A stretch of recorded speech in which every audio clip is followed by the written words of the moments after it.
दोस्तों, आज की कहानी है पतिदेव। मैं गिफ्ट के लालच में दीदी लोगों की सेवा नहीं करती हूँ। दोस्तों, कहानी शुरू करने से पहले अगर आपने चैनल को सब्सक्राइब नहीं किया हो तो कर लीजिए ताकि आपके पास पहुँच सके हर नया वीडियो। माँ, ये आपके लिए परस देखिए तो सही, कैसा लगा आपको? माँ जब तक आती सब बहनों को उनके लिए लाए सामान देखने में व्यस्त हो गई और भाभी के लिए सोचा कि जब किचन से खाली होकर आएगी तब दे देंगे। लेकिन मेरी माँ को देखिए, उन्हें अपनी बेटी का ये रवैया बिल्कुल पसंद नहीं आया। और तुम लोग हमारी बहू के लिए भी कुछ लाई हो या नहीं?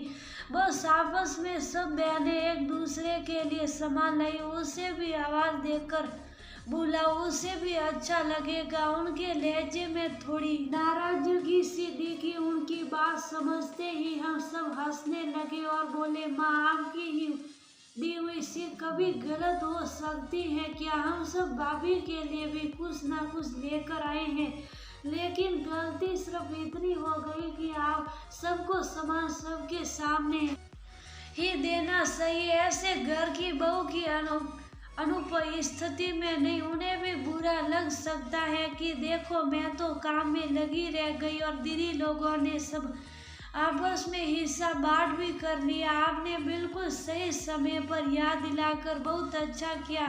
मैं अभी भाभी को बुलाकर लाती हूँ। वहीं से भाभी को आवाज दी, भाभी आइए ना, काम बाद में हम सब लोग मिल बांट कर करवा लेंगे। पहले कौन किसके लिए क्या लाया है वो देख लेते हैं, वरना तब तक किसी को भी सहन नहीं आएगा। वो भी हाथ धोकर पोंछते हुए जल्दी से आ गई और हंसते हुए बोली, हाँ दीदी, मैं भी इंतजार कर रही थी कि दीदी लोग कब अपना पिटारा खोलेगी और मुझे आवाज देगी। उनकी बात सुनकर मैंने माँ की तरफ देखा तो इशारे से बोली, देखा अभी तुम लोग कितनी बड़ी गलती करने जा रही थी। कहीं यही बात उसके मन में बैठ जाती तो इसीलिए कहती हूँ, मायके में माँ से पहले भाभी का ध्यान रखो। आने वाले समय में वही तुम्हारा मायका आबाद रखेगी। माँ का क्या पक्का आम में कब टपक जाए कुछ पता नहीं। सबने मिलकर एक दूसरे को अपना अपना सामान दिखाया और जो भी लेकर आए थे गिफ्ट वह हाथ के हाथ पकड़ा दिए। तब तक भैया भी आ गए और हंसते हुए बोले, तुम लोग मेरी बीवी के लिए क्या लाई हो, देखे तो जरा बढ़िया है या नहीं। इन दिनों उसका काम बहुत बढ़ जाता है, इसलिए सब लोग उसके लिए बढ़िया बढ़िया गिफ्ट लाया करो। वो खुशी खुशी तुम लोगों की आप भगत करेगी। आप तो ऐसे कह रहे जैसे मैं गिफ्ट के लालच में दीदी लोगों की सेवा करती हूँ।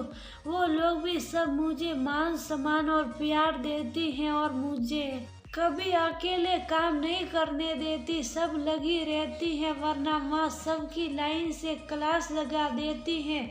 ऐसे ही दिन भर सब एक दूसरे की टांग खींचते रहते, हंसी मजाक चलता रहता। समय कब बीत जाता पता ही नहीं चलता। चलिए भाभी, आज मार्केट चलते हैं, कुछ शॉपिंग करनी है। वो भी झटपट तैयार होकर आ जाती और माँ को हिदायत देती जाती, माँ आप कुछ भी मत करना, हम आकर सब कर लेंगे।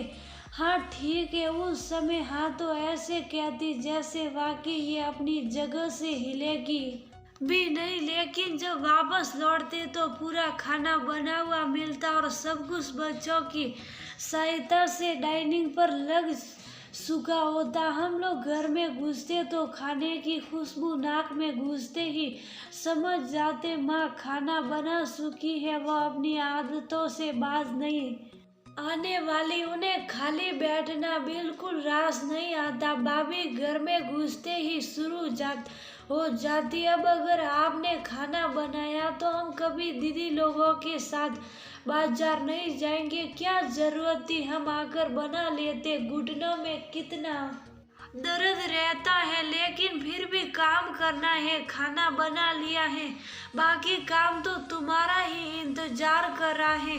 हमें लगा कि तुम भी बाजार से आकर थक जाओगी, इसीलिए खाना बना लिया। खाली ही तो बैठे थे, थोड़ा आराम सुकून तो घर की बहू के हिस्से भी आना चाहिए, ताकि वह घर से बाहर निकले तो उसे घर के कामों की चिंता न हो कि घर से निकलो तो काम करके निकलो, वापस लौटो तो काम करो।